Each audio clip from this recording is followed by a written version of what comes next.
end up having a dry season, we've always got to have a backup. Over time, we wish to develop our farm to a point where we can store this backup from resources we grow here.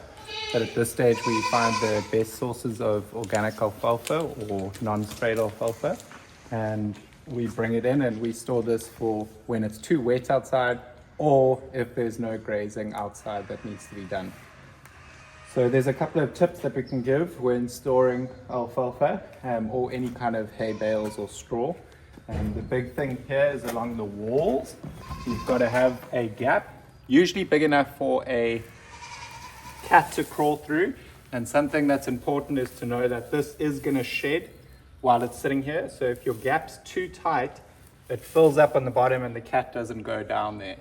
So extremely important. The edges, why we give it a gap here, is as well that water and moisture moves through here and it condenses on the walls and runs down the walls. So if you've got this pressed up against the wall, that's usually the point where you get the most mold buildup if you are going to get mold.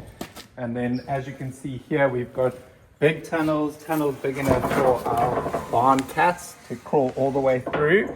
And then there's a gap all the way around the edges. And there's another tunnel here and another tunnel there.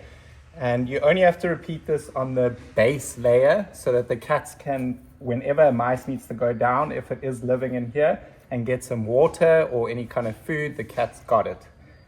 So you only have to do the bottom layer in this kind of patterning. And then from there, we pack it real tight again. So everything upwards is nice and tight, but just the bottom one here has channels big enough for your cat to get through. And that's some tips on storing good hay.